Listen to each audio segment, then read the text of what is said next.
What you are about to see is a culmination of 17 months of investigating, filming, and editing the journey of the Woolley family. We believe it finally allows this family to tell their side of the story, and we hope you will agree. If you would like to support Project 46, go to our website, savingclayton.com, and find out how you can not only support what we do, but how you can support the Woolley family.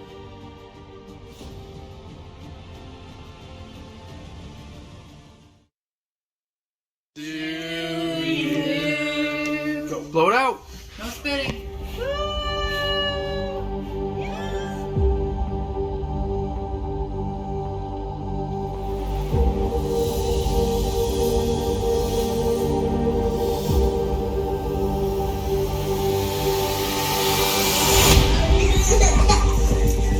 Look at me. Look at me.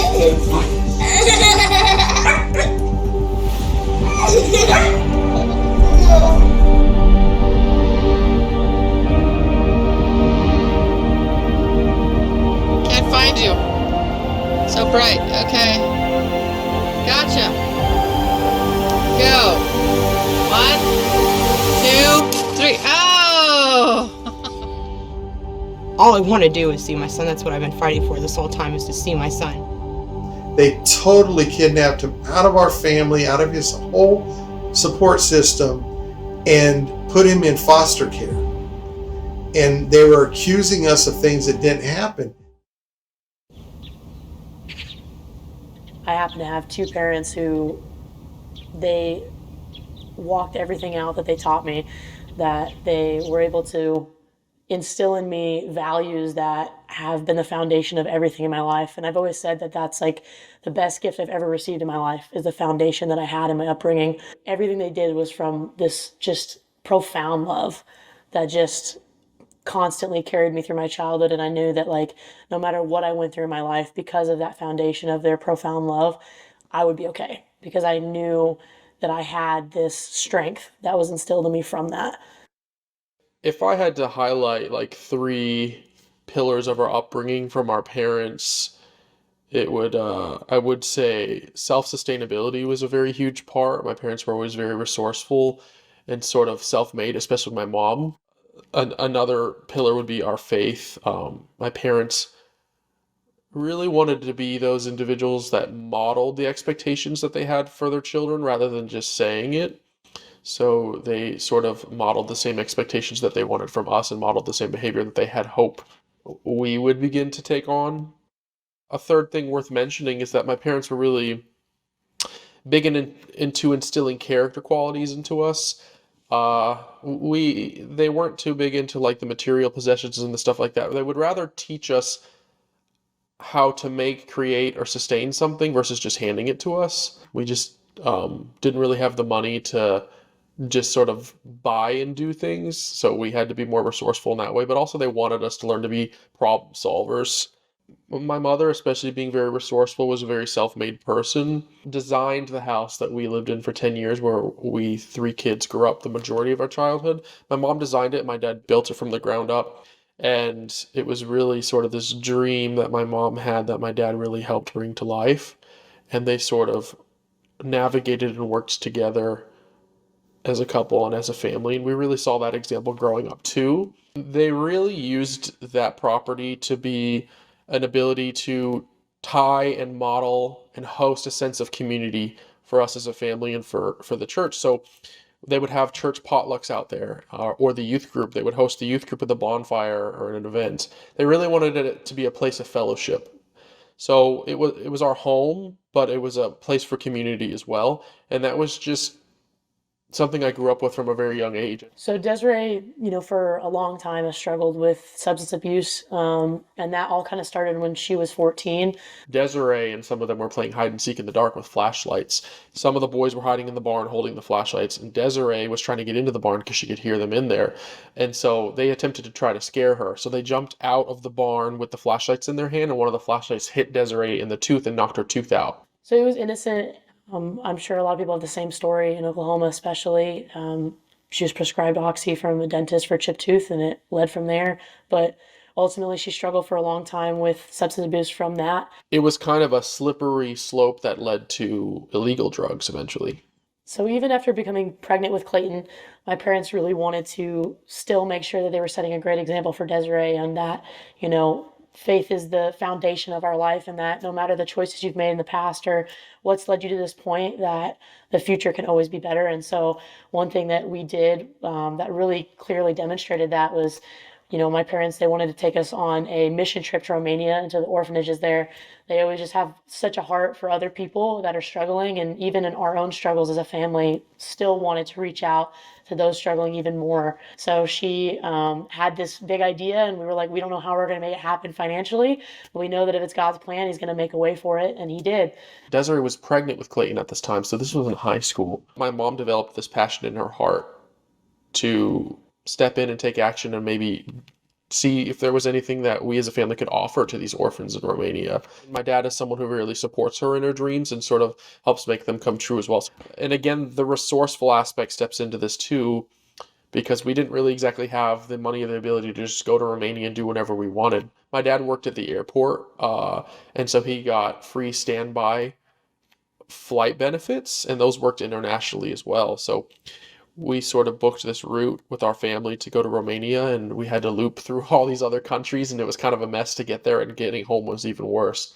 So we really saw these character qualities and this kind of do-it-yourself type mentality modeled by my parents. And I think that the three of us kids, in many ways, in different ways, sort of just began to see that unfold in our lives, even our adult lives now. Ultimately, she struggled for a long time with substance abuse from that, and she decided when she had Clayton that it would be best for him to have the same wonderful upbringing that we were able to have, and she knew she couldn't provide at the time. And so that's what led her to giving him over to my parents and giving them custody. I think she really came to the mature decision that it was better for my parents to step in and start helping raise Clayton with the principles that they had raised her and my sisters with and done their best with at that time. She really knew that that was their heart and that that was their ability because she experienced it firsthand herself. He's part of a family that stepped in as that parental role when I didn't. When I chose negative things in my life. And even when I was changing those negative things in my life, I still had them supporting me through taking care of him and helping him and giving him a really firm foundation.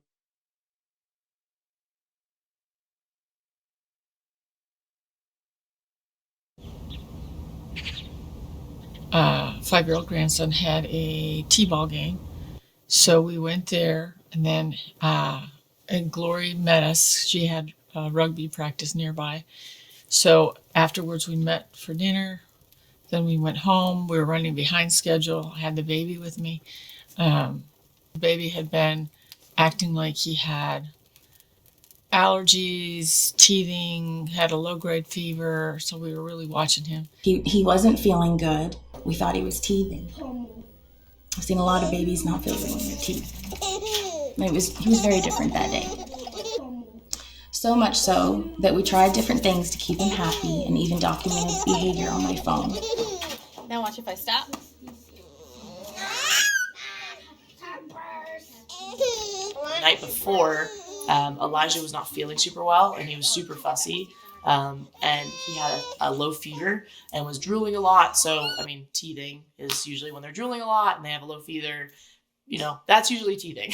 So we're like, okay, no worries. He's just got some teeth coming in and is just a little fussy, and it'll blow over. Bill was really tired because he had just gotten home from work also at the airport, and so he was exhausted.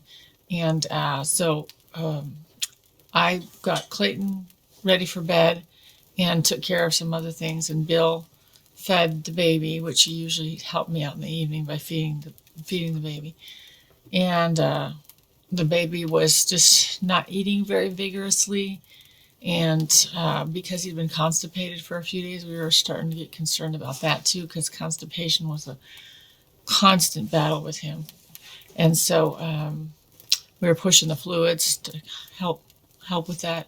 So when I got done with the other stuff, I said, I'll take over, and I want to try to get him to take this whole bottle so that his fluids aren't low, because that will just aggravate the constipation. I finished feeding him, checked his diaper, and then got him ready for bed. I had a sleeper on, and then Clayton was already asleep by this time, and I went and I put him in the pack and play where he slept, and I put a white cotton mattress pad under him because he seemed like he was drooling a lot. And so I decided to let him sleep like that. And I didn't want him to like choke on drool or something like that.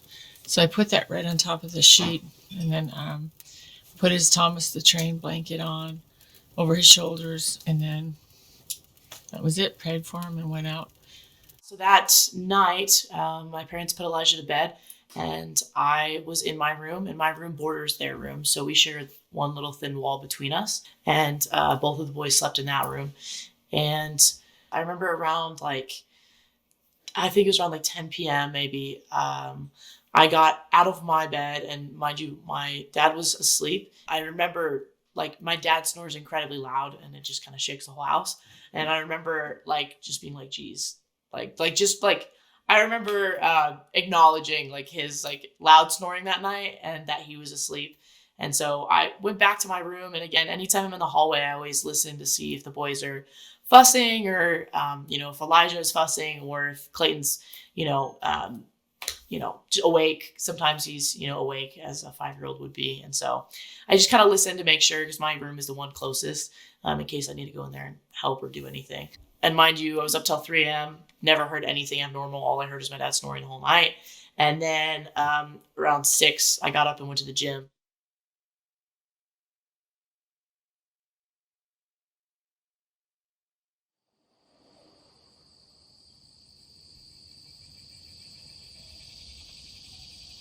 Got a call from my dad that was I need you to come home. And he said that one of our dogs had been sick, and my mom needed to take him to the vet, but that he needed to go take Clayton to the bus stop, my older nephew, and get to work, but Elijah was still sleeping. My husband came and woke me up early and said, "Hey, you might want to look at the dog. It looks like he's taking a turn from the worst. He can barely lift his head." So I was just oh my gosh. We start to get Clayton ready for school, and I just rushed the dog down to the closest veterinarian, which is just down the road. My dad didn't want to wake up the baby to take him to the vet to my mom, and just kind of wanted to let Elijah sleep it off. And so he asked me to come home so that he wasn't left alone. And they, took him. I stayed with him for a little bit, and then I came back because Glory had to get ready for school and go. And so I came home. My dad left to take Clayton to the bus stop and go to work, and my mom was at the vet. I came back. I still had a few minutes. I sat in the driveway, called a few friends, and asked them for prayer for the dog. And then went in, and the baby usually slept till 9 or 10. Wasn't unusual, especially if he wasn't feeling well. And plus, he went to bed later than usual. We knew it was teething, and we were okay, let him sleep, because when a baby's teething, or when they have been fussy or sick or whatever the day before, it takes so much out of them. So kind of just want to let them sleep it off. And as long as they'll stay asleep, you want to let them sleep. I thought, well, if he's not up by 10, I'm going to go get him up, because I want to get these fluids going. So it was 1:45, 9:45. So I went and fixed his bottle, and I put in the laxative tea that we used in every bottle. And then I warmed it for him. He still liked it warm, even though he was a year old. So we just did it that way. I heard her go into Elijah's room, and she always does this thing when she went to wake him up, where she would always go, "Is there a baby in there?" And then she would creep a few steps closer and then say, "Is there a baby in there?" And usually at that point, Elijah had been woken up by the light coming on and the door opening, so he'd be awake and kind of giggling at that. And he just, I don't know, it was always a cute thing she always did. So I remember hearing her doing that and not getting a response. Usually he would giggle or whatever. And she wasn't getting a response or babble back from him. And I just remember thinking oh, that's a little weird. And then I just heard her scream. March 30th, 2018, 9. Town on My nephew, he's not moving. He's not moving. Okay. What's the address? Oh, 7-4.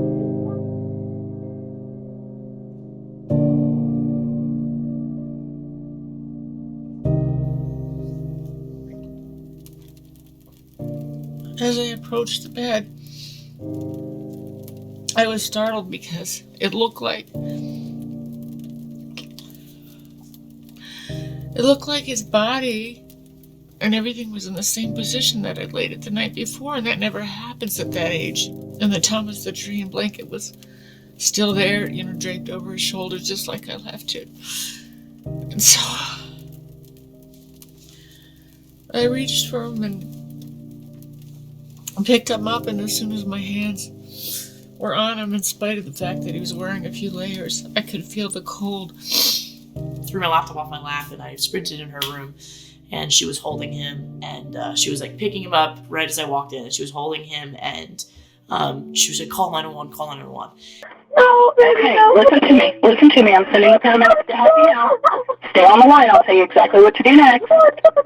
I kept holding the baby's body, and she called 911, and then I tried to call Bill, and I think that call didn't go through or something. Anyway, he ended up calling back, I think. So I was on the phone with the operator the whole time, and just kind of in a panic of what was happening, and none of it registering, and just trying to do whatever they were telling me over the phone. He's not moving at all. He's not moving at all. Listen to me. Lay him flat on his back. He's cold. He's ice cold. I tell her, I'm like, put Elijah on the ground, while I'm on the phone with the operators, and I'm trying to do CPR, and doing compressions and all of that. But it was evident that he was gone at that point, but I just had to keep trying. It wasn't long, and the fire department is just right over here. They came, their people came, and then pretty soon you had, DHS people and the sheriff's department people, and they put us all outside, and they taped off the property with that yellow tape, and we sat out in the driveway, and we had to write statements. So we wrote the statements, and then we interviewed one by one with DHS. Then I called Bill. He came running home from work, and his supervisor and his co-workers could tell something terrible had happened when they saw his face. So they told him, go, just go. Don't worry about anything. We'll take care of him. He doesn't run because he has bad knees, but I saw him run that day.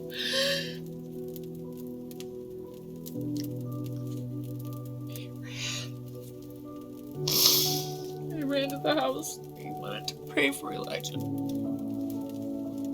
And they wouldn't let him in. They kept fighting with him, and he kept fighting and saying, I want to see my grandson. My mom called me, and she just had said that Elijah's dead. I just hung up and said I was gonna head there, and I just told my boss, and then I ran out of the building and drove to Broken Arrow to my parents' house. And then I called my aunt and uncle, who I was living with when I was in college. I said I'm on my way to Broken Arrow to see my family because they said something happened to Elijah. And then they put him out for I don't know how many hours, and then finally they let us go in and see him as they were putting him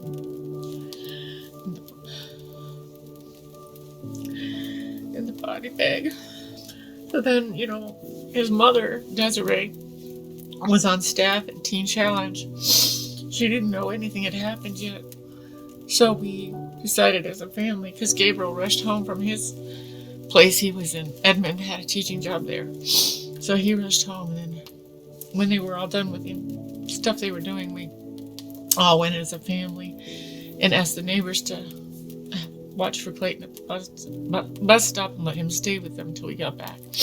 And we went to Teen Challenge together as a family, and we told Desiree what happened. If I had to be honest, I feel like if I had to go back to that day when everything happened, when Clayton was taken the day after Elijah had passed, I feel like my life just stopped there as far as grieving and as far as dealing with everything that happened. So it was just, it's been compacted and compiled, just keeps adding up.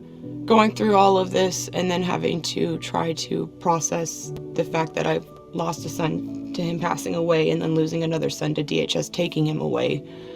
And not just losing my children, I also lost my parents. I just don't feel like we can grieve or even start that process, honestly, at least for me, because I don't feel like anything's been resolved. Everything that I know that my son's going through currently and that my family's had to continue to go through, I don't think any of us will really understand the severity or I guess the wholeness of everything that's happened to us until after Clayton's home. When this whole ordeal began back in 2018, we really had the mindset of just trust the professionals and that the law would sort of work itself out in the way that it's supposed to. We had this mindset of this is a huge misunderstanding. We were raised to trust in the law and to trust in law enforcement and the way that the judicial system runs. And so from the beginning, we were like, okay, this will all go away quickly. We really thought this would naturally blow over and the truth would reveal itself very quickly, and that turned out to not be the case. I met the Wooleys in an odd way, actually. I was aware of the case because it was getting a lot of publicity, and rightfully so.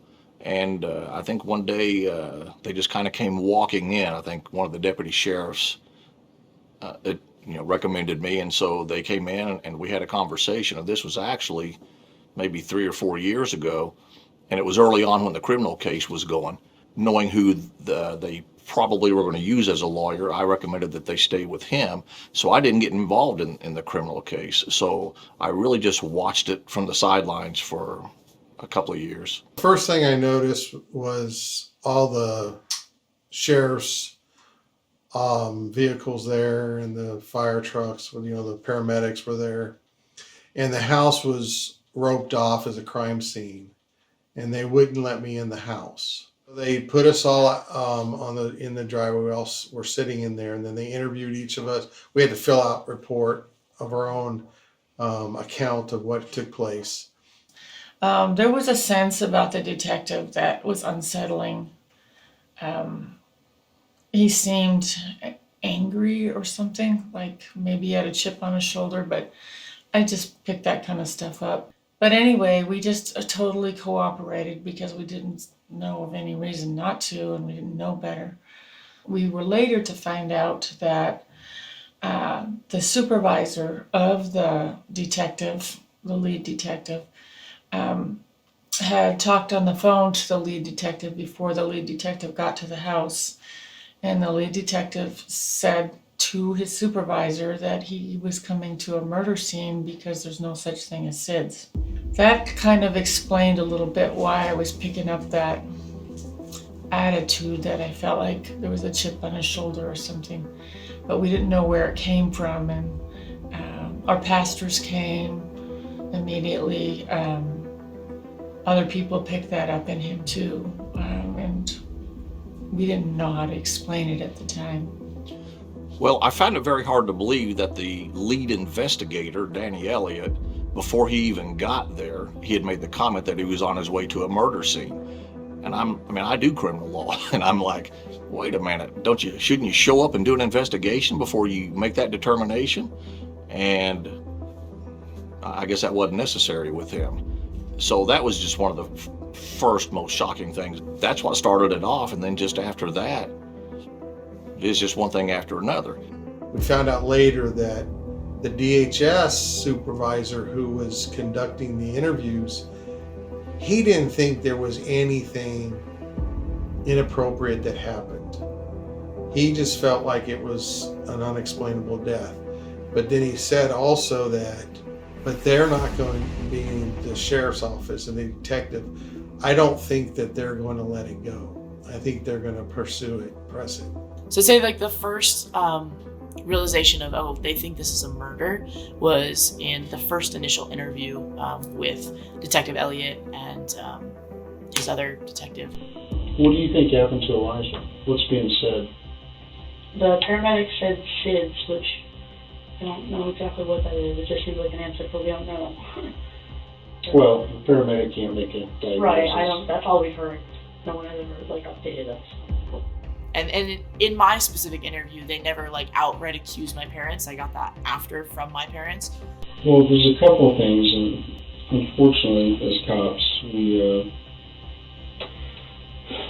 don't always agree with paramedics. There's no such thing as safe.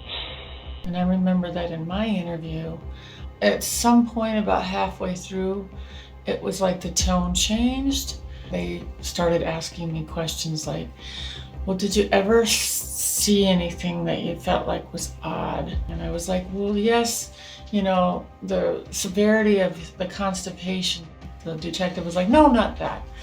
And I said, okay, well, yeah, sometimes he struggled with allergies a lot, and he had congestion a lot. No, not that. Once they kept dismissing everything I was saying, I couldn't understand why. I thought, this is information they're going to want to know. And after a while, I figured out they're looking for something. They're looking for something evil here. They asked me all these questions in the interview leading up to it that I guess they were dancing around it, but it didn't connect for me because I wasn't thinking like that. And then they just kind of came out and said, well, he was murdered. I went to Elijah's autopsy this morning. Okay. And there's some very serious things during the autopsy that the pathologist found that indicates that there was some foul play involved, that Elijah was actually killed. Oh my God.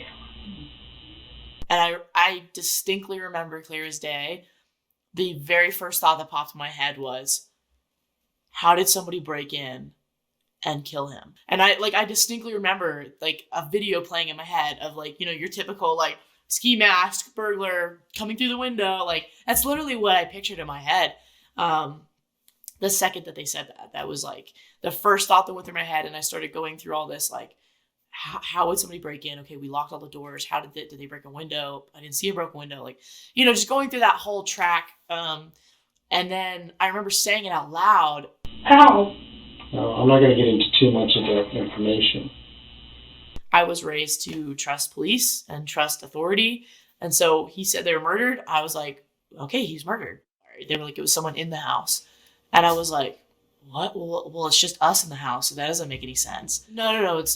It's someone in the house. And he kept leading me there. And I was like, well, no, I don't think you're understanding me. It was just us in the house. So that doesn't make sense. And the more that I wasn't tracking with what he wanted me to track with, he seemed to get more frustrated. I need to know if there was anybody else in that house that night. No, no one at all. It was just my parents and me and Clayton. And Clayton's actually been put into protective custody at this point. The most animosity was definitely in the second interview. He was very aggressive with his frustration that I wouldn't just do what he wanted me to do, if that makes sense. And this was after we knew all the accusations. They were asking me these questions, and I was like, yeah, I have no problem answering these questions. I would just like to be Mirandized because I assume you did it last time. I assume if anything I say can be used in court, then, just for my safety and yours. And they just kept refusing to do that. I've been advised by lawyers to do that, and so I'm going to do that. And I was like, can anything I say be used against me or my parents in court? And he said no. Whatever I say can still be held in court, right? No. And I was like, that's a lie. So I'm going to ask again. And I was like, can anything I say be used against me or my parents in court? And he said, well, it depends on what you say. But I'm asking, can what I say in here, is this being held against me in court? Or against anyone in my family in court? It just depends on what you tell me. So, yes. Okay. I was more than happy to answer any questions that they had, as I did the first time, as I did every time after that. But they got really upset at that and were like, fine, if you don't want to talk, whatever, and stormed out. And then, just were visibly very upset at that. On the very day that Elijah passed away, Clayton had already gone to school. DHS goes to school to talk to Clayton. Clayton doesn't know that his brother has passed away. So this is a kid with no agenda, no coaching, no nothing. He's just getting called in and being asked questions. They had all kinds of questions, and one of the things that he kept saying is, that everybody in my home is safe. Nobody gets hurt in my house. Are there more smiley faces or sad faces in your house? There's more smiley faces. I always felt safe, He was very direct. And then this interview was hidden from us. We didn't even discover it for over a year. We could have stopped everything in the very beginning. There is nothing, I mean nothing, negative in that DHS report about the Wooleys, about his grandparents. Quite the opposite. Well, that report seems to have disappeared. And during all the criminal hearings and all the things that had gone on over those years, nobody seemed to be able to find that report. I don't know why, but that seems to be the story. They put him through about 8 different interviews altogether. All of the interviews, by the way, exonerated us, except for the one unrecorded one that had no witnesses in the room, done by the same nurse, that had all these wild allegations and was said in a way that our grandson couldn't have even spoken because he has a speech impediment. Which was outside her scope Which is outside expertise. her scope. Yes, exactly. We found actually about 25 discrepancies, things that couldn't have happened, that were in that one-page handwritten report that she wrote from memory a few hours after our interview. And there was another interview, a second one, that was hidden from the defense for over a year. And in that one, the interviewer asked him, "Didn't you just tell the nurse, the same nurse a few days ago, about what happened to your brother's blood and his privates?" Yeah, but I want to visit the nurse now. You want to visit the nurse now? Okay, how come? Because her questions take a short time. Because her questions take a short time. Okay. And our grandson looked at her and, according to the transcript, and said no, indicating that he never even had such a conversation with her. How about, did you talk to her about Papa? No, I don't remember it. You don't remember it? Okay. So we strongly believe that she was influenced by the detective. She was kind of new at it, and I realized that it doesn't take much sometimes. You can just say something like, "You might be this child's only hope," and they can feel the need to make something happen or embellish. Well, they had to, because they had no evidence.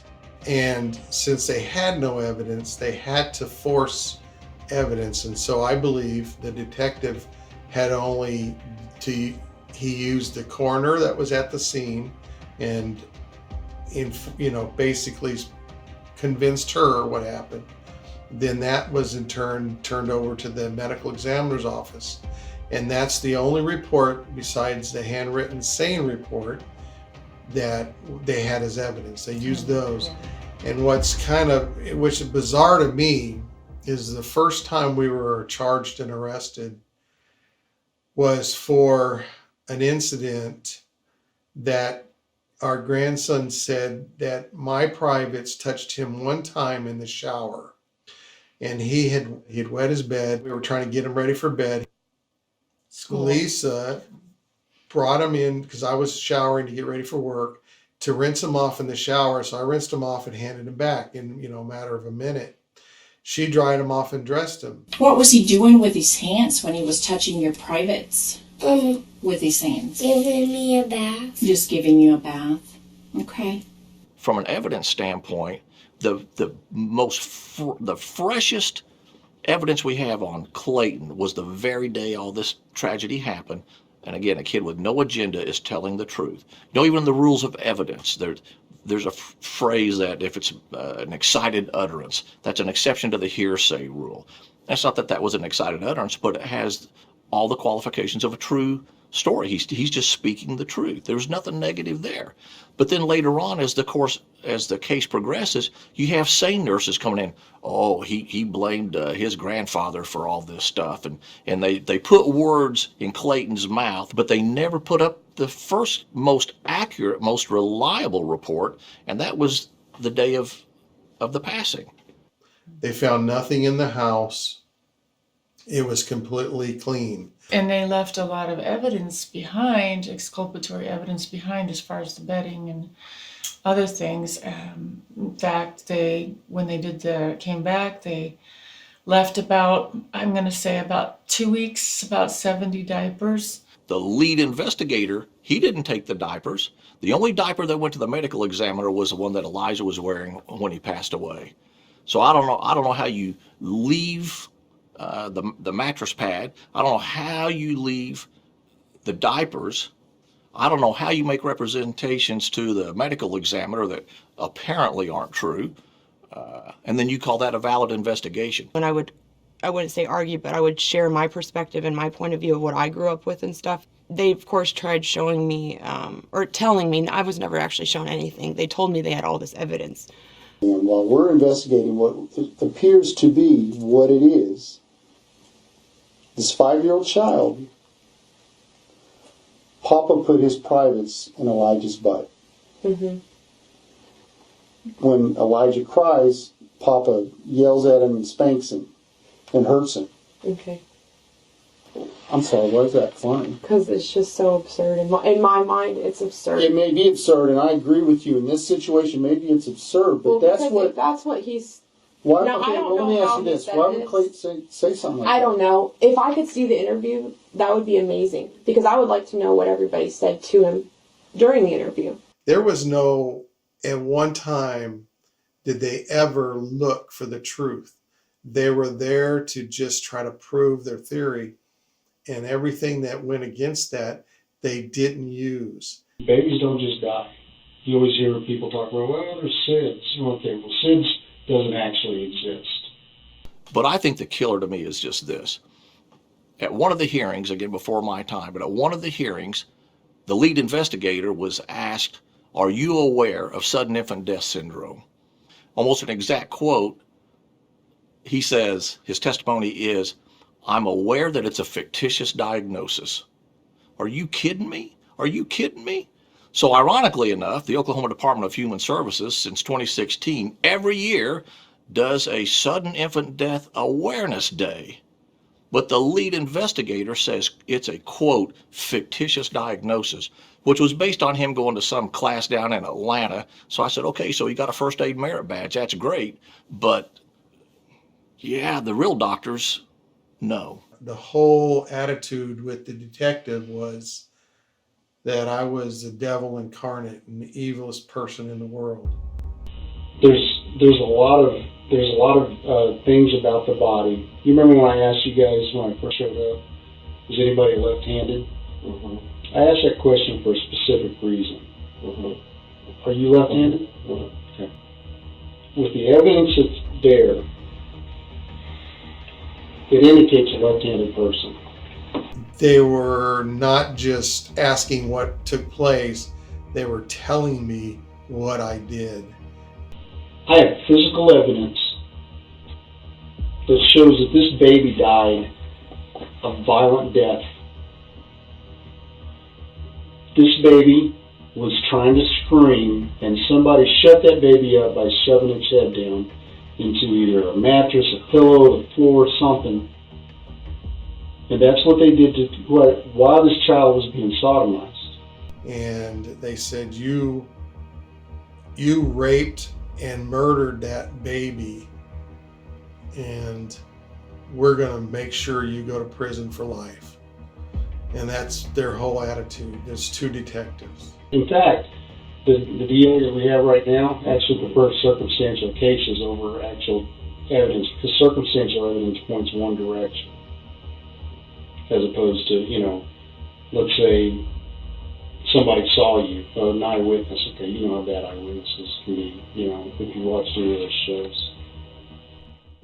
When I, got this terrible news and then found out that they were arrested, I assumed it was something really bad at their house, that they would have had big evidence against them in order to put them in prison and charge them and take away Clayton and not give him back.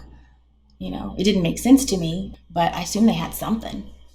When the charges first came, it was a big parade for the sheriff and the DA's office, and all the newscasts were going on about the grandparents with murdering this child, and the sheriff going on TV holding a press conference. So they announced it as loudly and as expansively as possible.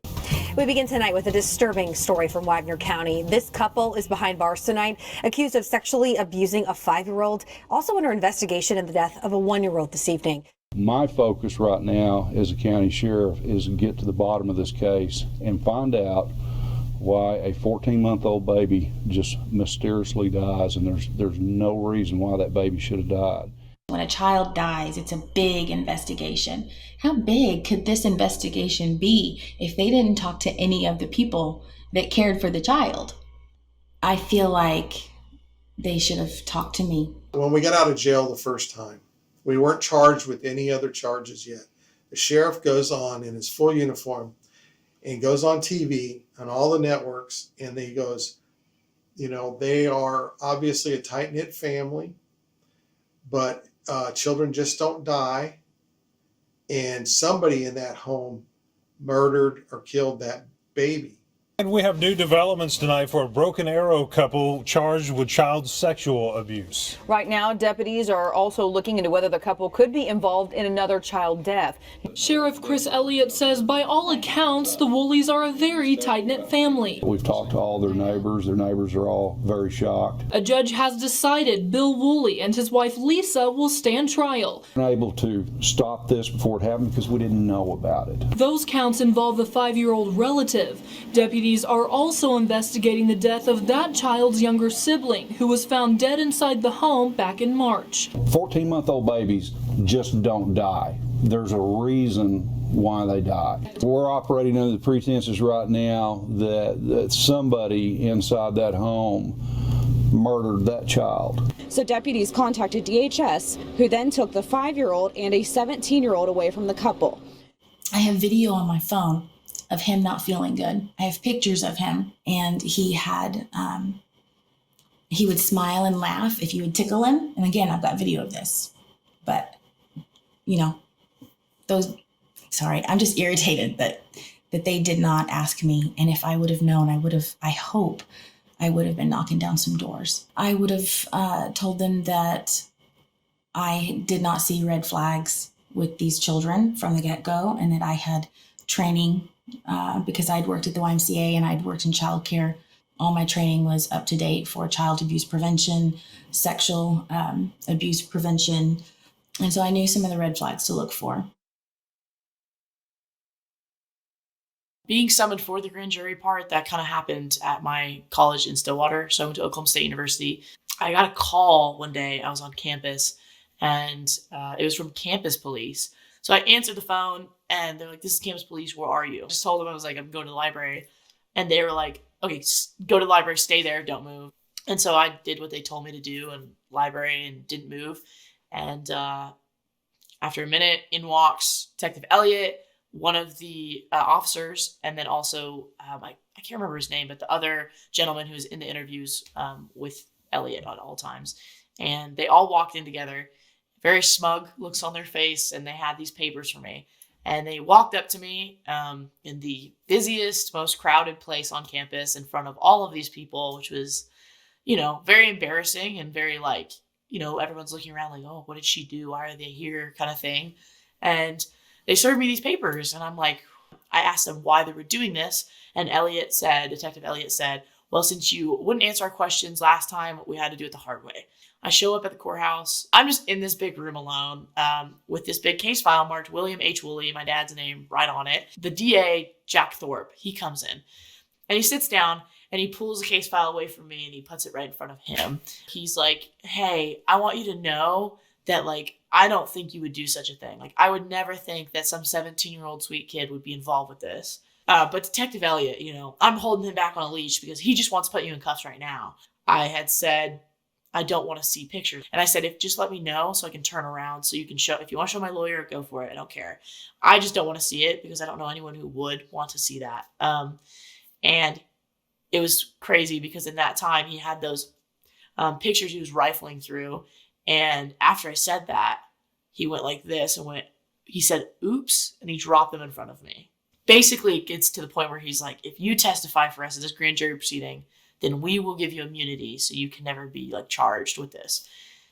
it's the truth. Like, I want to tell it. So like, you don't have to convince me to. I don't know if the point of all of it was to like shake me up and they thought they could, break me because I was the youngest. So the second time that I came, I had to get documents from Jack Thorpe to be excused from my finals so I could reschedule my finals since I was missing them. And so he knew what classes I was taking.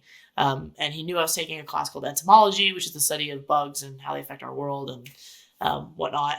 And he knew I was taking that class. And so when he came in, I had asked him politely, I was like, hey, just a heads up, like, I don't really like looking at pictures of my nephews, like, at the crime scene and things like that. So I was like, if you could please not show me any when I'm in there testifying, like, don't put it on the big screen when I'm testifying, because I will be kind of a mess and not able to testify very well. And his response was, why would you care? It's not any worse than what you look at in entomology class. That's him comparing my dead nephew, a baby, to bugs, which is disgusting that someone would ever say that, in my opinion. And I was pretty appalled and offended by that because he's talking about someone who's very near and dear to my heart and comparing them to a cockroach. I was like, that's horrible. And even ADA Michelle Keeley like kind of scoffed. Like, it was very evident she was in shock that he would say that. My lawyer was in shock that he would ever say that. And I think he could tell that everyone was like very offended by that. And he said, geez, sorry, just trying to break the ice. I get called in. He takes me into the actual interview. Walk into this just big room. And there's a bunch of tables lined up on either side. And then there's an aisle with a podium in the back. Podium has Michelle Keeley on it because she's going to be asking questions. I'm all the way at the front of the aisle, sitting in a chair next to my lawyer. There's like 2 jurors at each table, and they're all just kind of all the way back. And Jack Thorpe and ADA Bennett are sitting in the back table, so none of the jurors can see them. One of the grand jurors asked me, they were like, well, why would you not go and check on the boys? And I thought that was just such a crazy question, because I was like, why would you?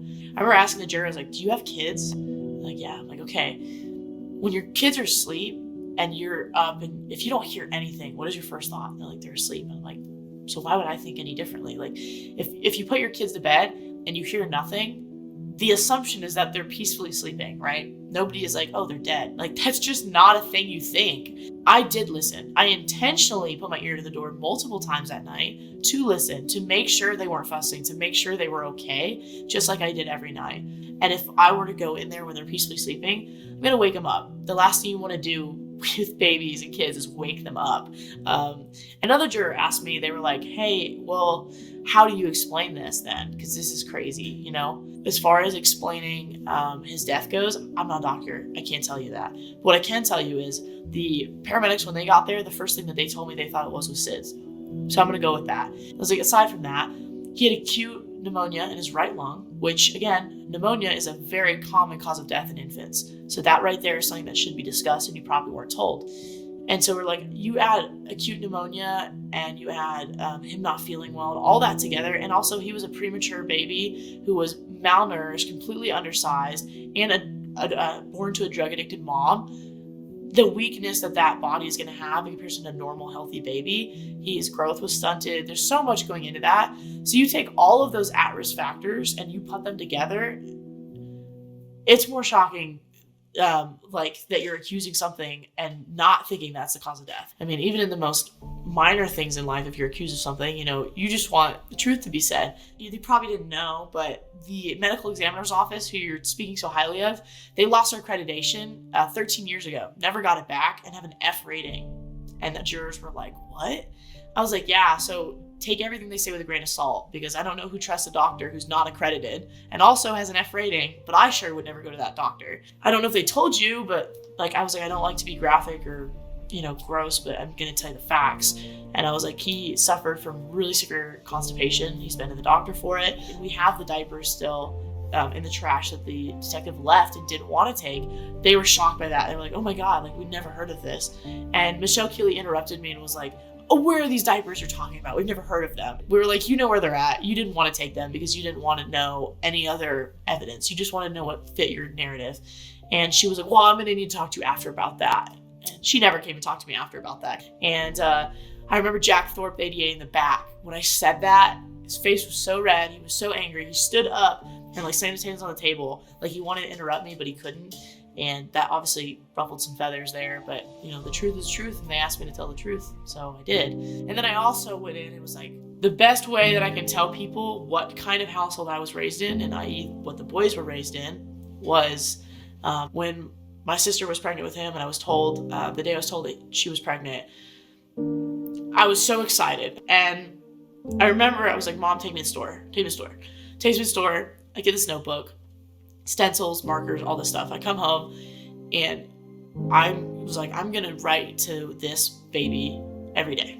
From the moment she found out that she was pregnant to him being born, I wrote, without missing a day, a page every single day in that book. And I still have it. And my plan was to give it to him when he was old enough to understand what it meant, to show him how much love his household had for him. And every single page in there, in my 11-year-old and 12-year-old handwriting, says, Grandma, we're so excited for you, and I'm so excited for you, and I love you, and we love you. That book, as silly and goofy as it is, came from the overfill of my parents' love for me. Because they gave me so much love that I couldn't contain it all. And so when another vessel was brought into the household, that was my way of taking the overfill from my parents and giving it to him. And you've got these parents who gave you everything and quite literally are some of the best parents that God could have ever given me. And they gave you your whole life. And, you know, in elementary school, they're like, who's your heroes? My dad, my mom. Like, and to have those same heroes be, you know, like, told that they are these horrible human beings is like insane. Yeah, it seemed to be okay because they didn't get the indictment. And, you know, 99% of cases get the indictment. So that had to mean something to them. They arrested us a second time for my charges were first-degree murder and sexually assault of a minor under 12. And Lisa's was first-degree murder and enabling sexual assault of a minor under 12. She had a $500,000 bond, and they refused to give me a bond. A Wagner County couple already facing charges of child sex abuse were today charged with murder. A district attorney says William and Lisa Woolley are responsible for the death of their 14-month-old grandson earlier this year. News on 6's Amy Kaufman is live in Wagner County on our top story tonight. Well, Terry and Brian, the Wooleys were here at the Wagner County Courthouse this afternoon for a hearing related to those child sex abuse charges that were filed back in April. But today they found out they would also be charged with first-degree murder for the death of their grandson. Elijah did not deserve to die like that. And so our job as law enforcement, as prosecutors, is to make sure somebody is held very accountable for that. We went 4 months before our preliminary again. And at that preliminary, we brought in an expert witness, the chief medical examiner from Wayne County in Michigan. He's done more infant autopsies in 1 year than the entire Oklahoma medical examiner's office has done in their entire existence. He's a well-known guy, especially in child sex crimes. I mean, he's like the guy in Oklahoma. And in fact, made a comment to the effect that the medical examiner's findings were just wrong. Doesn't even know how she got there. You know, in Tulsa County, the medical examiner's office isn't certified or whatever it's supposed to be, accredited. So the most qualified, respected guy disagreed with everything that the medical examiner said. He took every single thing and just told how it's impossible from the findings of the medical examiner. They didn't follow protocol. He said had they been accredited, they'd had to have followed all the guidelines on how to do an autopsy. And they're not experienced in infants. And he says there's a major difference between doing an autopsy on an infant and an adult. Every allegation in the Tulsa ME report, when it was looked at by the experts, there was not one laceration at all. Even an expert that came along later, the world-recognized Dr. Block, death expert, said this didn't happen. Somewhere along the line in the preliminary hearing, they had talked to our attorneys and agreed they would reduce our bond to $25,000 each. The judge agreed to do it for $25,000 for both of us, $12,500 each. And the interesting thing is, they botched the paperwork. So this is a late Friday. So we had to wait till Saturday. The judge couldn't come back to fix the paperwork. They said we wouldn't get out till Monday. They called the district judge. He came down on a Saturday, an hour drive to fix the paperwork and an hour back. Why would he do that to get us out of jail if he didn't think we were innocent? What the investigators present is only a portion of the evidence. And so often in the media, it's presented as the only evidence. And those who are accused don't have a voice. And so I approach it as a journalist who wants to hear both sides. I also approach it as a human being that if I were accused, I would want to have a voice. Honestly, it made me not want to live in that county because it told me anybody can be accused and you can be totally innocent. And you don't have a voice at all. And guess what? You can have a child taken away from you. That poor child at the age of 5 who was yanked out of that house without any explanation, and his family just disappeared. What would that do to you as a child who's 5? Where is everybody I love? Where'd they go? And for those who, the family that poured their hearts clearly and time into these children, they were ripped away. If that happened to my child, and I'm a law-abiding citizen, that's one thing that would turn me into a criminal. I'd do anything to get my child back. This is a clear case of guilty until proven innocent. It's wrong. It's an abuse of the system. I got a phone call from a pastor friend of mine in Conroe, Texas, and he asked me if I knew the Wooleys, and I said no, and he told me about them. And he said, John, they're a real godly family, and I want you to look into it. And then he had another minister that had been their pastor about 20 years ago. He called me. I didn't believe it at first. I said it was so egregious and so unreasonable that something like that could happen in America to godly people that I was skeptical. They finally decided to let go of the murder charges and the molestation charges. But they didn't quite want to let go of it. Apparently, the ADA said that the detective wasn't willing to just let it go. Not only did they charge us, they charged our daughter also. They brought her in on it. So he drew up a 29-point affidavit, which he took into the judge and had the judge sign without any evidence and without checking jurisdiction or anything like that. Pushed that through and changed the charges from that to neglect. And it was just really, literally, it just looked like they were making it up as they went. I think the way that they amended the charges, or why they amended the charges, is because the murder case is gone, but they still have Clayton, and they can't justify that anymore. And so what do? You filed more charges, and then you use those bogus charges to justify keeping Clayton away from the family, long after the professional evidence had shown that these children were not at all in danger with their grandparents. What I've heard again and again is that they trust their investigative process and they trust the medical examiner. Cheryl Niblo has never recanted and said, hey, I might have been wrong.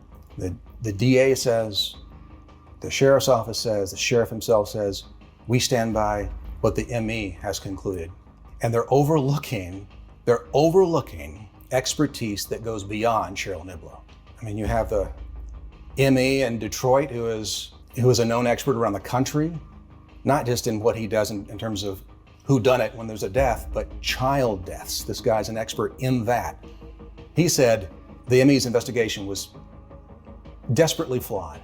And the whole thing, which is bizarre, was they never checked to see where we lived at that time. We didn't even live in Wagner County. We were in Tulsa County. So their charge was totally, even the judge signed off on it without any jurisdiction or venue is what they call it. And then they changed the dates so they could include where we live now in Wagner County. And they didn't even look at the statute of limitations. It had ran out 7 months already. And the judge signed off on that too without checking anything. And then and to get around all this stuff, the judge allowed them to make their own law up and charge us with that because it said abuse, but the contents were charges for neglect in the law. There's two separate laws. Right. And they used abuse because it carries a 45-year statute of limitations. Right. That was their workaround, but they made their own law up, and that was what was illegal about it. The reason that they even let go of the murder and molestation charges was because Dr. Block had come into the situation. Well, Dr. Block also had wrote a rebuttal against the abuse charges, saying that didn't exist. There was no neglect, there was no abuse. But I always say Ms. Money raised an ugly child, not a stupid child. And I've been around the block a couple of times. So that really is the question. Why would they do this? What's the plus in it? Are you embarrassed because the evidence didn't back you up? Well, why is that embarrassing? That's why they call it evidence. Whatever the evidence is, that's whatever the evidence is. Just you follow the evidence, as they say. Well, you're having to dismiss the murder case because there wasn't any evidence of that. So you're going to use that same non-evidence to file a child neglect charge? Well, the answer is yes. That's what he did. But when Dr. Block, somebody that the prosecution, the state has used time and again to support their cases, when he comes forward and says, hey, this couple did nothing wrong, why don't they believe their own expert? When these investigations start out, you obviously don't know then what you know now. So assuming that people are acting in good faith, but when you see the state, when you see the prosecutors filing charges, amending charges, dismissing charges to replace them with new charges, it's like they were making it up as they went because they weren't charged with murder at first. Well, finally they were charged with murder. But within a year or so, they had letters from the most highly qualified physician in Oklahoma, probably, who frequently testifies for the state, for the prosecutors. He had said Elijah wasn't murdered, wasn't killed, wasn't neglected. He died from an identifiable medical reason, and that got ignored. While so many in law enforcement do a wonderful job, and I've always supported what they do, and what a difficult position they have, there are some who refuse to admit when they're wrong. In this case, they have refused over and over to admit that they're wrong, they know better, and they have such huge prides that they cannot consider anything else beyond what they see and feel. The thing that I really took issue with was around that same time, the DA's office presented an offer to us that if we would surrender pursuing custody of Clayton, that they would drop all the felony charges, which they just about were ready to be dropped anyway, all the felony charges which they had changed recently to neglect. So when we heard that, we had so many mixed emotions. It was like, oh my gosh, I was thinking, oh my God, he could be in my arms tonight. I could see him, I could touch him. But then the other voice was like, wait a minute, I thought they thought you were, dangerous people. How could they offer you visitation, So it didn't make any sense. We met together as we agreed on Monday at Bill's attorney's office to discuss it with the DA's office. But at that point, they had changed their mind apparently because a new news piece came out that Fox News put out, and they were mad about it. And so the ADA said, deal's off the table.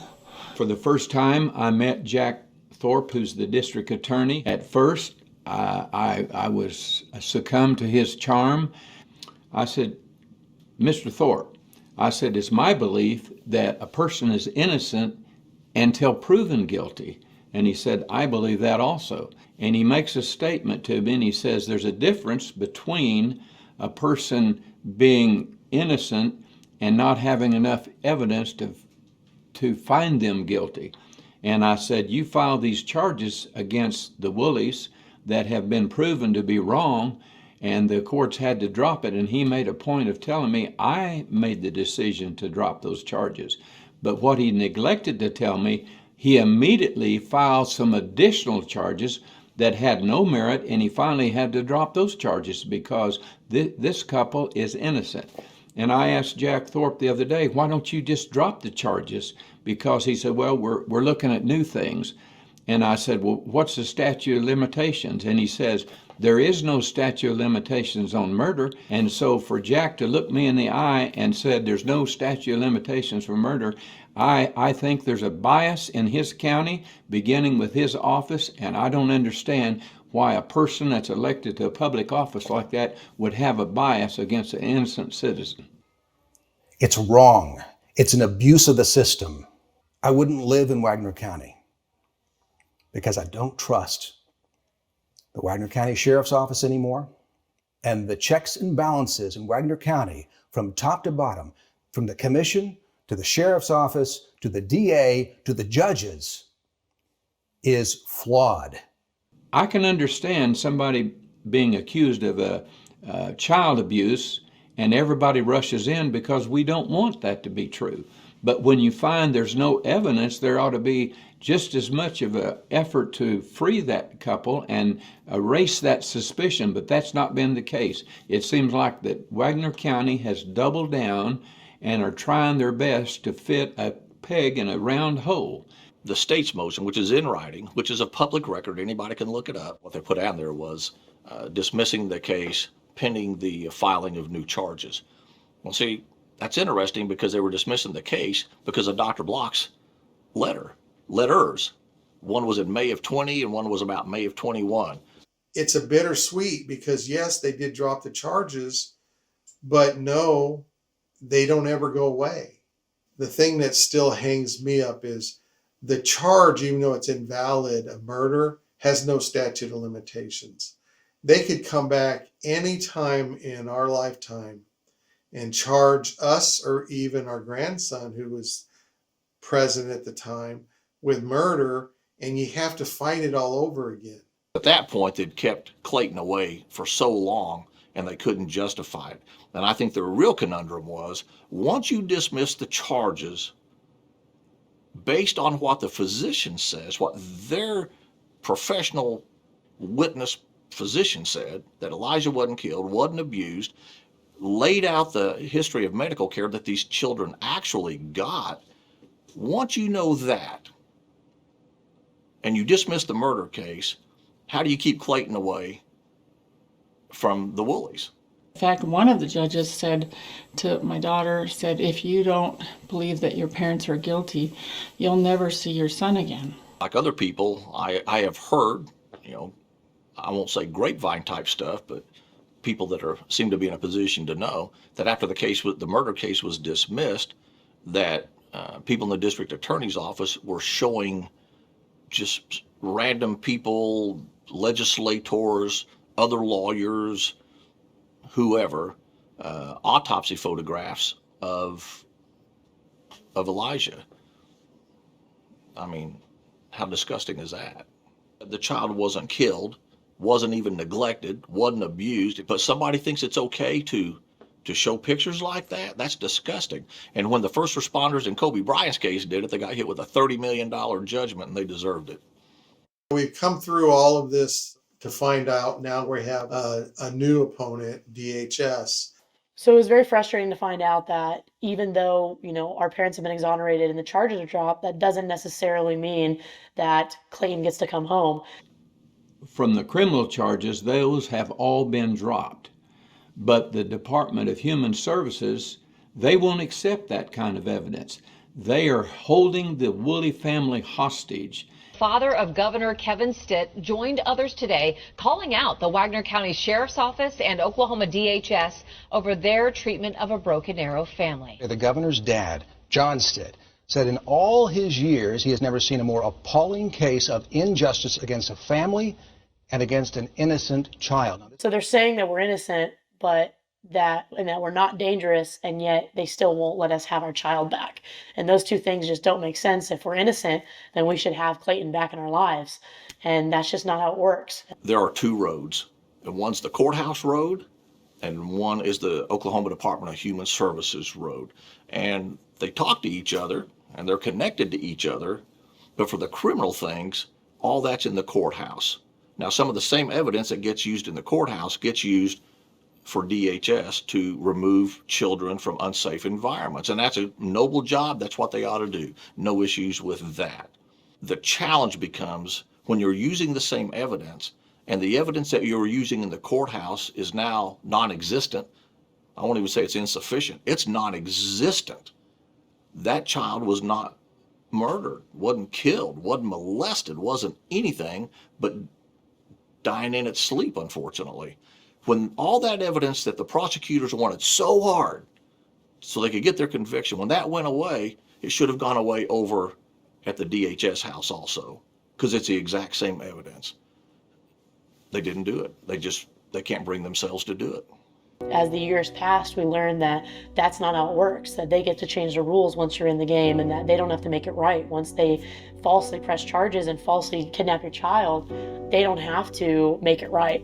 And so they dropped the charges, but they didn't give back Clayton. I initially had sent a letter to the judge and the DHS up the chain and trauma counselor, and said, okay, this is what's happened in our case. We've been clear to this. Here's the experts' reports. Here's all the evidence. We just want to know, how do we begin the process of having our grandson in our life again? What steps do we need to take? Do we need to get a trauma counselor to help us make the transition? What do we need to do? Of course, we got nothing back but crickets. We eventually realized that, though all within the legal system, DHS and criminal investigations operate as two different entities. Though they sort of intertwine or cross paths at times, they operate independent of each other. So even though the criminal charges are dropped because there was no evidence of any crime, DHS, who took Clayton away from us because of the criminal charges, is not obligated to give it back, because now DHS and criminal charges are being treated as two separate matters, even though originally they were cause and effect. I called one of the district supervisors, and she didn't call me back, but she did have one of her underlings call me, and she just railed on about how we had done these things, and she kept going, and so finally I said, wait. I said, I'm not clear.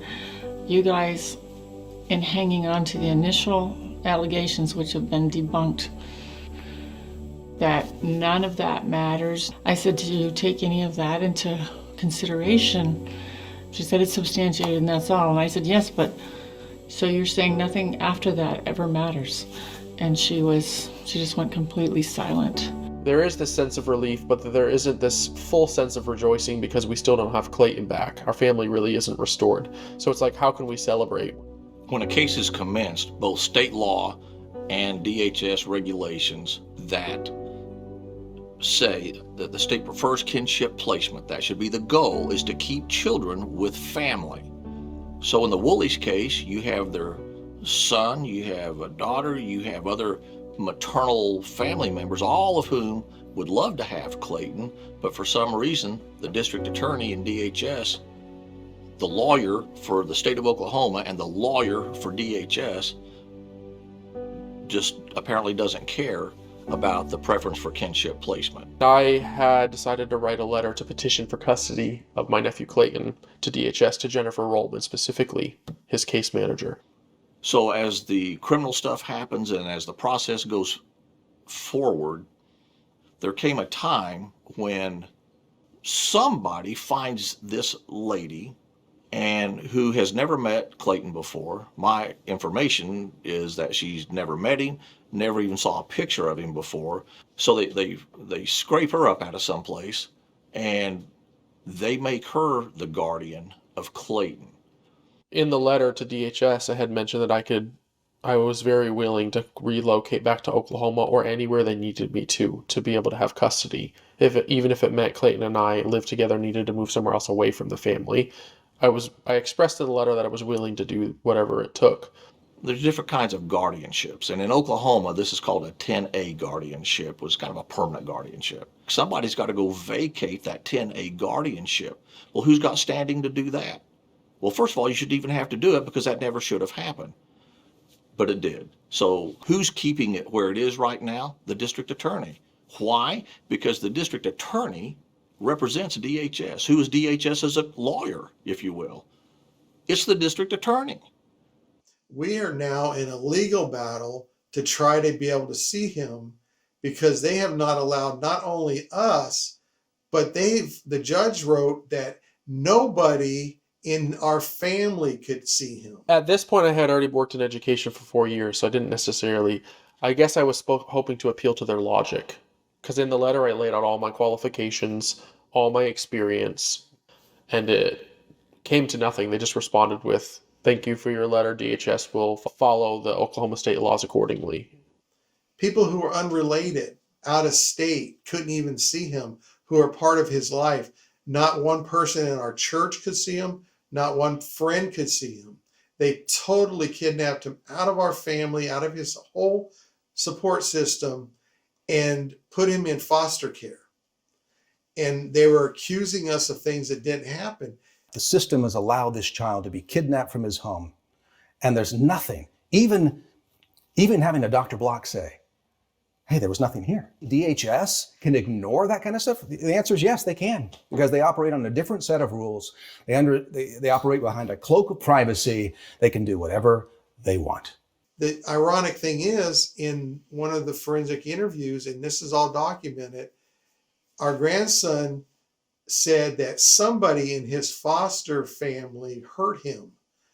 They ignored that statement and went past it to try to find out information on us, redirected the questions. They never investigated that allegation. He never said he was hurt in our home.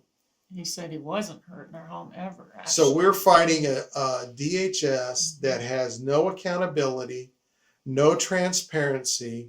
We were court ordered not to contact our grandson, but once the charges were dropped, that court order went away. DHS has never served us, but we hear through the grapevine that we have a protective order against us not to see him. We have never been notified and we've never been told. So we don't know it even exists. But the judge has said on this open court that she's going to do everything in her power to make sure that Clayton never sees us again. Not being able to have contact with him, never ever once being allowed to have contact with him privately as his mother, in a mother-son situation.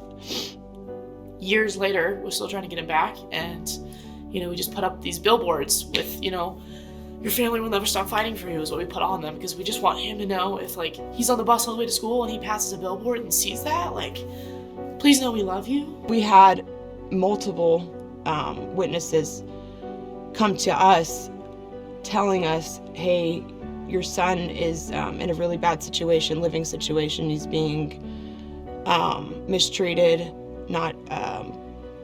he's being locked up, were those exact words. I believe some of their exact words were, he is claiming that he's running away and claiming that he wants to kill himself if he has to be sent back to the family that he's currently with, his foster mom. Billboards on the site and in the community share the message, your family will never stop fighting for you. The family just recently posted yard signs with that same message where the child lives with his foster mom. The Woolley family says a neighbor saw the sign, went to the website, and sent this message last week. Quote, he plays with my son and his living situation isn't good at all. He's constantly trying to run away from those people and tried several times to hide over here, and they have had police pick him up. He says he's locked up and can never play with anyone. I hope you get him back. I filed for an emergency custody hearing, which they're supposed to have within 72 hours, and they haven't had it at all. Well, my wife was holding him. He had said that he didn't want to go back there. He wanted to go live somewhere else. He hated it there. They're not nice to him there. He better kill himself. They owe this child and this family a reunification. They owe them apologies. This couple has spent immense money defending themselves. And this child, I don't know how much therapy could ever help him now.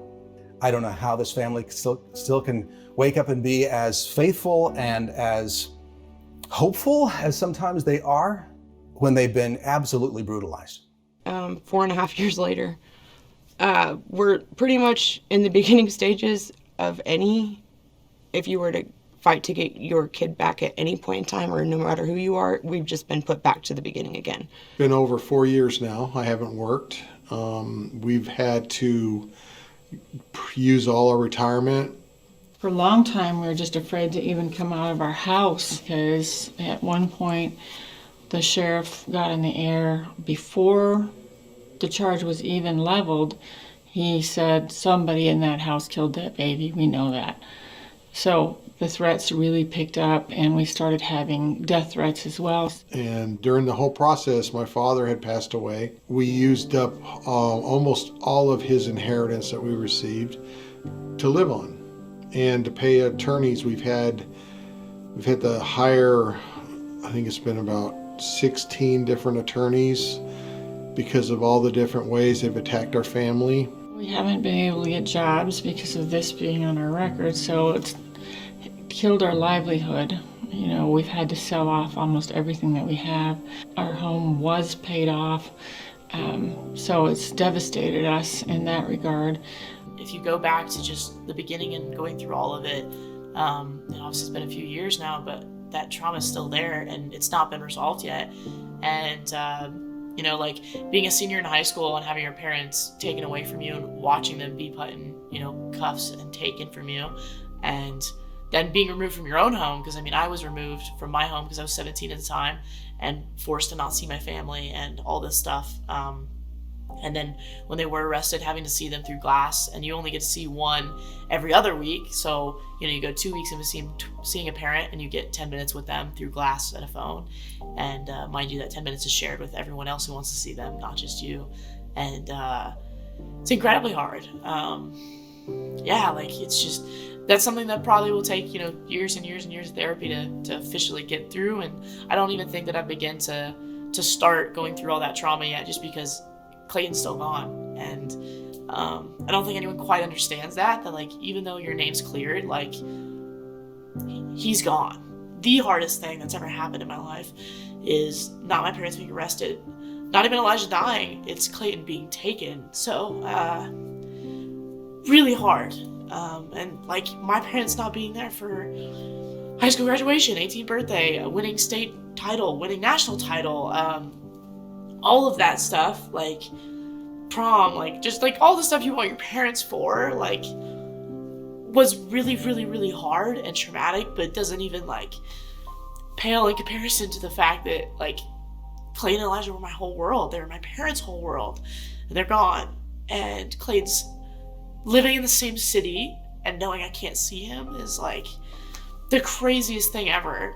Going through all of this and then having to try to process the fact that I've lost a son to him passing away, and then losing another son to DHS taking him away. And not just losing my children, I also lost my parents. I was told I couldn't have contact with them by multiple times, multiple different people telling me that, including judges, and of course my DHS worker. And I was even threatened multiple times to not see my parents, to cut off my family is pretty much what I was being told to do. In the beginning of this case, kind of in the first year, I was told I couldn't see my son, right? And all I want to do is see my son. That's what I've been fighting for this whole time, is to see my son. And I saw him in Walmart. I was going into Walmart and I just saw him. And I knew it was Clayton. And then I saw the foster mom, so absolutely it's Clayton. And I knew that I couldn't see him because of what they said to me, telling me I wasn't allowed to see him. But I also knew that seeing him And him seeing me would want to make him go home, and he would say, you know, can I go home? I was scared he was going to ask me if I would take him with me. And I'd have to tell him no. And she'd showed me a video of her, like, she's hiding from Clayton. She took a video of him like this. She had taken a picture of Clayton, and she is like crying and miserable and isn't going over there and talking to him because she knows she's not allowed to. But she's torn inside. As a mom, you would want to run over there. She's thinking, oh my gosh, I gotta get this baby back. What in the world? Like, I don't even know what I would do. So I didn't see him. I didn't go talk to him. I didn't let him know I was there. I just hid behind an aisle, and I videotaped him. But I didn't get to say hi. I didn't get to let him know that I was there. And the whole time I haven't gotten to let him know that we love him and that we're fighting for him and that we didn't forget about him, that he's not forgotten, and that we want him so badly. And if it was he'd be with us if we had any control over it. But like, I've told my parents and I've told people too. I remember telling my best friend, like, I was like, like, if I am getting to the point where I actually am gonna like get married and all this, and like, I don't know if I can until he's back. Stuff that seems far down the road, but it's like, I can't move on with certain parts of my life until he's back. I see comments all the time on the news articles that are like, why was he with the grandparents? Like, where was the parents? Like, we were. And it's like, he wasn't just their grandson and my nephew. He was our kid. We raised those boys. They were our babies. And they don't seem to understand. But like, it was harder losing Clayton because, like I said, like, Elijah is safe. He is in heaven. He is good. And it sucks because I'm never going to see him again, and it's traumatic. But I know that if he was taken, I trust you, God, that was his time. But with Clayton, it's like, he's just gone. And as hard as it is for me to not have him, like, I can't even begin to wrap my brain around how hard it is to be kidnapped from your family for years. And what takes place in that time. And not just years as like a teenager where it would be hard, but you can understand the situation. But years as a 5-year-old on, in that time, like, my first memories were when I was like 3, 4, some people 4 or 5. The formidable time that he has taken, it's like the most crucial time in his life where he needs the most emotional support to be developed into what kind of human being he's going to be the rest of his life.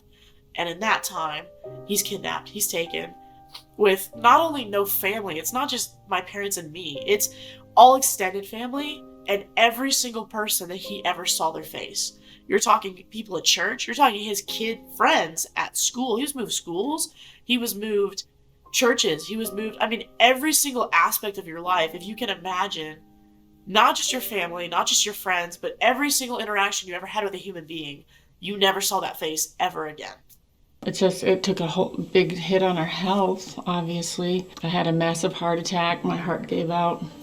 And I know I'm getting stronger and better, but I guess I died 12 times.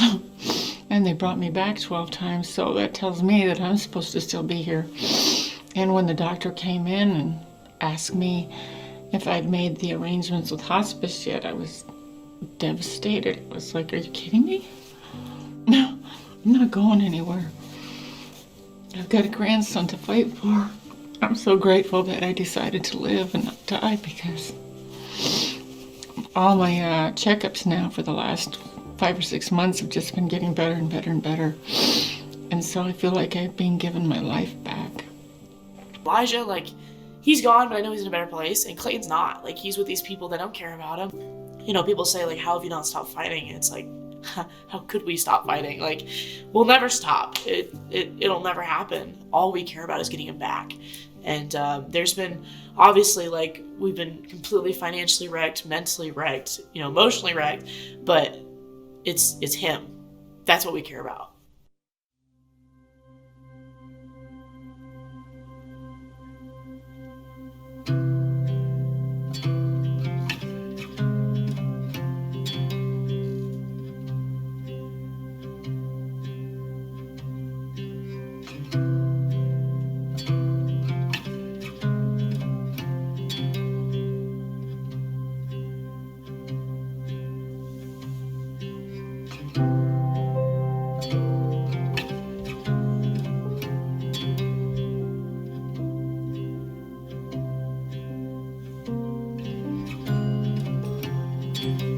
just want you guys just to gather around and just lay hands on the family. Want to come here and just lay hands on them and just pray strength and endurance over them.